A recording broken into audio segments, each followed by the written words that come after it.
అందరికీ నమస్కారం అండి. ఈ వీడియో ద్వారా రజక కమ్యూనిటీ ఒక అభివృద్ధి గురించి నేను ఈ వీడియో చేస్తున్నాను. గతంలో 2014-19 గౌరవనీయులు మన్యశ్రీ నారా చంద్రబాబు నాయుడు గారు ముఖ్యమంత్రిగా ఉన్నప్పుడు రజక ఫెడరేషన్ రాజమండ్రి నారాయణ గారు చైర్మన్ ఆ ఫెడరేషన్కి. వారి ఆధ్వర్యంలో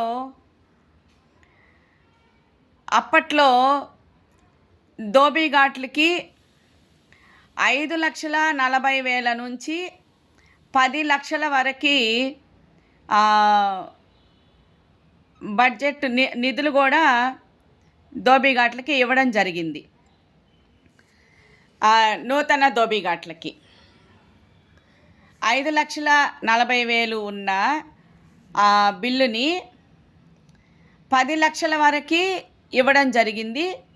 అట్లాగే రజక వృత్తిదారులు కానివ్వండి, అలాగే రజక నిరుద్యోగ యువత కానివ్వండి, వ్యాపారస్తులు కానివ్వండి, వీళ్ళంతా కూడా జనరల్గా రజక కమ్యూనిటీలో 15 మంది సొసైటీలు చేసుకునేవాళ్ళండి.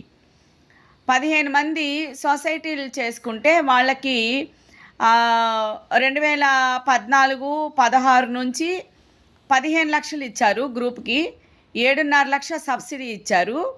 తర్వాత వచ్చి 16-19కి 30 లక్షలు చేశారు గ్రూప్కి. అంటే ఒక్కొక్క పర్సన్కి 2 లక్షల రూపాయల లెక్కన 1,00,000 రూపాయల సబ్సిడీ, 1,00,000 రూపాయలు వచ్చి బ్యాంక్ వాళ్ళు ఇచ్చేటట్టు గ్రూప్ మొత్తానికి 30 లక్షల లోన్లు ఇచ్చారండి రజక ఫెడరేషన్ తరపున. అప్పట్లో ఎప్పుడు 2014 నుంచి 19 వరకు రాజమండ్రి నారాయణ గారు చైర్మన్గా ఉన్నప్పుడు. అయితే 30 లక్షలు గ్రూప్ రుణాలు ఇచ్చారు, 15 లక్షలు సబ్సిడీ ప్రభుత్వం ఇచ్చింది, 15 లక్షలు వచ్చి బ్యాంక్ వాళ్ళు ఇచ్చేవాళ్ళు. అట్లాగా చాలా జిల్లాలలో చాలా మందికి కూడా గ్రూప్ రుణాల్స్ వచ్చాయి, సొసైటీ రుణాల్స్. అయితే ధోబీఘాట్లకు వచ్చి 5 లక్షల నుంచి 10 లక్షల రూపాయల వరకు నూతన ధోబీఘాట్లు ఇవ్వడం జరిగింది, నిర్మించారు. అన్నీ కూడా బాగానే జరిగాయి. తర్వాత 2016-19లో మా నెల్లూరులో మా మున్సిపల్ శాఖ మినిస్టర్ గారు గౌరవనీయులు పొంగూరు నారాయణ సారు, అట్లాగే అప్పట్లో మాజీ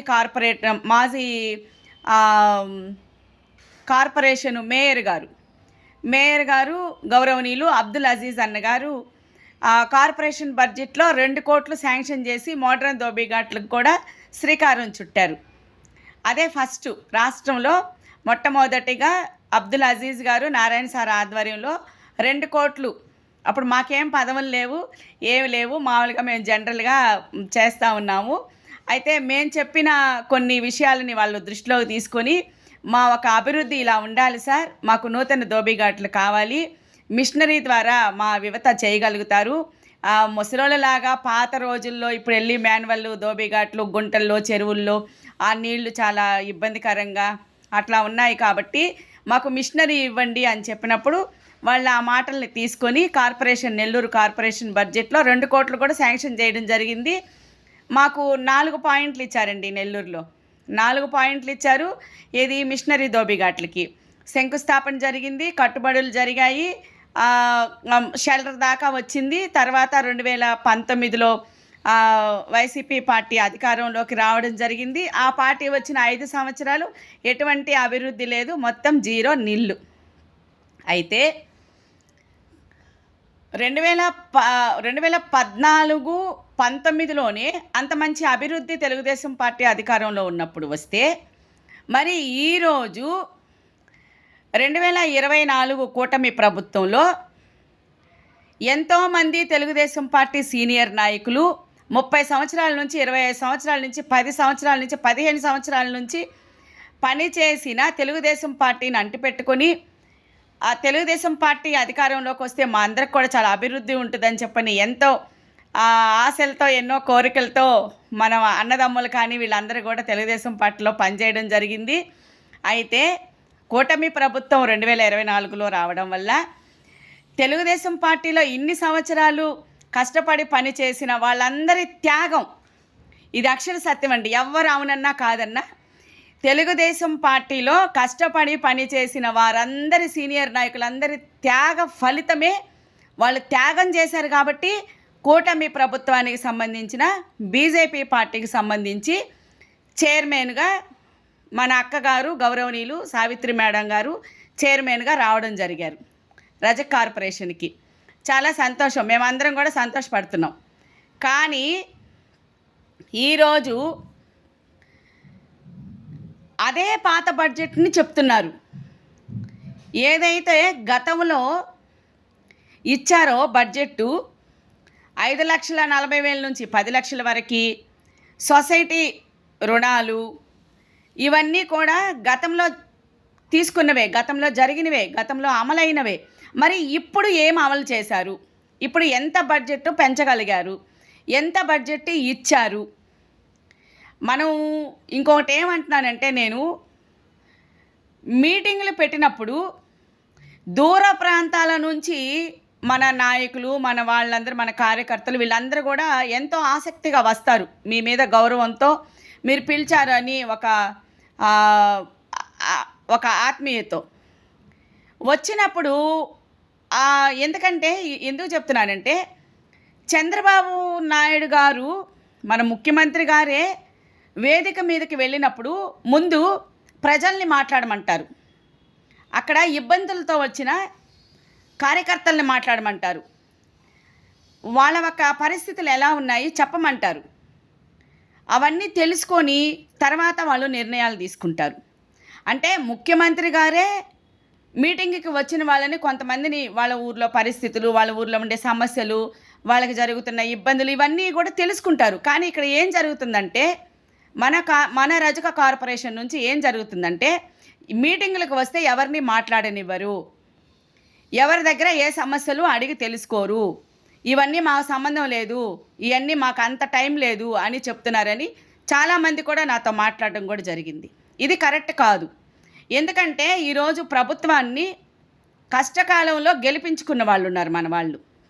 ఈరోజు కూటమి ప్రభుత్వం అధికారంలోకి వచ్చిందంటే ఎంతోమంది కార్యకర్తల ఒక కృషి, శ్రమ, కష్టం కూడా ఉంది.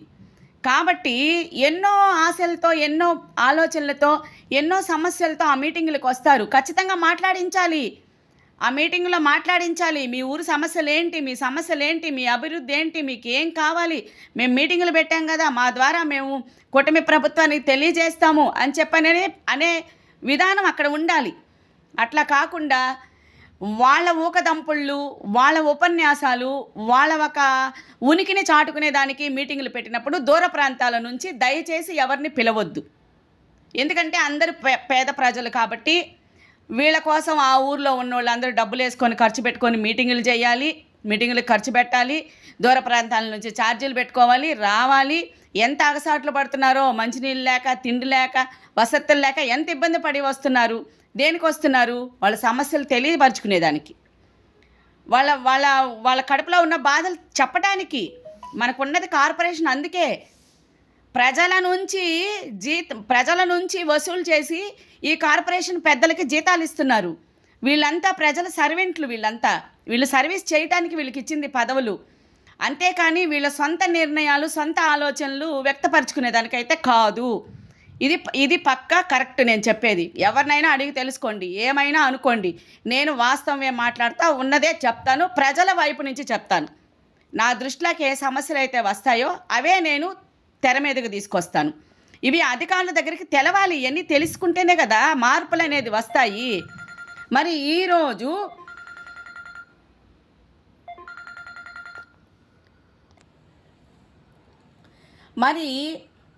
ఈరోజు కార్పొరేషన్ నుంచి కొత్తగా ఏం అడుగుతున్నారు? పాతవన్నీ వదిలిపెట్టేసేయండి. పాత బడ్జెట్, పాత విధానాలు, 2014 నుంచి 19 వరకు ఎంతవరకు శాంక్షన్ చేశారు, ఎట్లా ఇచ్చారు, అది కాదు. ఇప్పుడు ఎంత పెంచారు, బడ్జెట్ ఎంత పెంచారు, ఎలాంటి నూతన టెక్నాలజీని ఇస్తుంది ప్రభుత్వం, కూటమి ప్రభుత్వం, రజక యువతకి ఎలాంటి భవిష్యత్తు ఇస్తుంది, మహిళలకు ఎలాంటి అభివృద్ధిని ఇస్తుంది, రజక వృత్తిదారుల భవిష్యత్తు ఏ విధంగా మార్చగలుగుతున్నారు, ఇవన్నీ ఉండాలి కదా. ఇవన్నీ ఏం అడుగుతున్నారు ప్రభుత్వంలో? అదేమన్నంటే అన్నీ ఆలోచించుకొని వాళ్ళే ఇస్తారు, వాళ్ళ అధికారులే చేస్తారు, పార్టీ నాయకులే చేస్తారంటే అది కరెక్ట్ కాదు. వాళ్ళు ఏంది చేసేది? వాళ్ళు ఏం చేస్తారు? వాళ్ళు చేయరు కూడా. మీరు అడగరా? మీరు అడిగేది ఉండదా? వాళ్ళే ఆలోచించుకొని వాళ్ళే మనకి ఏమి ఇవ్వాలో అవి ఇస్తారు అని చెప్పటం కరెక్ట్ కాదు. మనం వాళ్ళ దగ్గరికి తీసుకెళ్ళాలి విషయాలని. మనం ఎంత బడ్జెట్ కావాలో మనం అడగాలి, ఏ అభివృద్ధి కావాలో మనం అడగాలి, ఎలాంటి టెక్నాలజీ కావాలో మనం అడగాలి ప్రభుత్వాలని. అందుకే అధికారులను పెట్టింది, అందుకే కార్పొరేషన్లు పెట్టింది, అందుకే కార్పొరేషన్ చైర్మన్ల దగ్గర నుంచి డైరెక్టర్ల దాకా పెట్టింది. వీళ్ళందరికీ ఆ బాధ్యత ఉంది వాళ్ళ భుజాన. వాళ్ళ బాధ్యతను అవి నెరవేర్చుకోవాలి వాళ్ళు. ఇలా చేస్తేనే మన అభివృద్ధి బాగుంటుందండి. మనకి కూడా ఆత్మగౌరవం ఉంటుంది. ఏదైతే మనం ఆకాంక్ష అని చెప్పుకుంటున్నామో అలాంటి కోరికలన్నీ తీరాలంటే వాళ్ళ సొంత నిర్ణయాలు, వాళ్ళ సొంత ఆలోచనలు, వాళ్ళు ఒకరికే కొమ్ము గాయటం ఇట్లాంటివి ఉండకూడదు. ఈరోజు కూటమి ప్రభుత్వంలో ఎంతోమంది శ్రమ, కృషి, వాళ్ళ ఒక కష్టాలు, వాళ్ళ ఒక పోరాటం ప్రతిఫలమే ఈరోజు కూటమి ప్రభుత్వంలో రజక కార్పొరేషన్ అధికారులను నియమించడం జరిగింది. కాబట్టి అందరి త్యాగం వల్ల ఈ కూటమి ప్రభుత్వంలో పదవులు మార్పులు చేర్పులు జరిగాయి. కాబట్టి అందుకు ఎవరేమి ఇది కూడా మళ్ళీ ఈర్ష్య ద్వేషాలు అనుకుంటారేమో, కాదు. బాధ్యతల్ని ఖచ్చితంగా మేము కూడా తెలియజేస్తాము. పార్టీలో ఉన్నా కూడా నేను పార్టీలకు అతీతంగానే మాట్లాడతా. నాకు రజక శ్రేయస్సే నాకు ముఖ్యం కాబట్టి, రజక యువత భవిష్యత్తు ముఖ్యం కాబట్టి నేను ఎంత సోషల్ సర్వీస్ చేసినా, ఎంత ఇది చేసినా కూడా నా కులాన్ని కూడా నేను గుర్తించుకొని వాటిలో వసతులు కావాలని నేను ప్రభుత్వం దృష్టిలోకి తీసుకొస్తున్నాను. దయచేసి పాత బడ్జెట్లు కాకుండా ఖచ్చితంగా రజక కార్పొరేషన్కి బడ్జెట్ కేటాయించాలి, నూతన టెక్నాలజీ తీసుకురావాలి. కూటమి ప్రభుత్వం ఆలోచన చేయాలి. ఆలోచన చేయకపోతే మటుకు ఖచ్చితంగా మీరు ఎదుర్కొనే సమస్యలు అయితే ఖచ్చితంగా వస్తాయి. ఎందుకంటే ప్రజలు అన్నీ చూస్తున్నారు. ఈరోజు ఏదో పాత చింతకాయ పచ్చళ్ళు చెప్పొద్దు. గతంలో జరిగిపోయినవన్నీ ఈరోజు కొత్తగా వీళ్ళు వచ్చారు కాబట్టే వీళ్ళ వల్లే ఇవన్నీ వచ్చాయి అనేది అయితే చెప్పొద్దు. ఇవన్నీ గతంలో జరిగినవే, గతంలో ఇచ్చినవే. ఇప్పుడు మీరు ఏం చేయగలుగుతున్నారు, ఏం చెప్పగలుగుతున్నారు, ఏం తీసుకురాగలుగుతున్నారు, మీరు వచ్చినందుకు రజక కార్పొరేషన్కి రజకుల భవిష్యత్తు ఏ విధంగా మారుతుందో కూడా తెలియజేయాలని చెప్పని తెలియజేసుకుంటున్నాను. ఇది మీకు తెలియపరచాలండి. ఎందుకంటే చాలామంది కూడా మేము చెప్పేది ఎవ్వరు తీసుకోవట్లేదు, మమ్మల్ని మాట్లాడనివ్వరు, మీటింగులకు పిలుస్తారు, మమ్మల్ని మరీ అసలు చీకటి పుల్లలాగా చూస్తున్నారు. ఇది కరెక్ట్ కాదక్క అని చెప్పని అన్నారు. కాబట్టే ఈ విషయాలను నేను ఈ మీడియా ద్వారా తీసుకొస్తున్నా. జై రజక.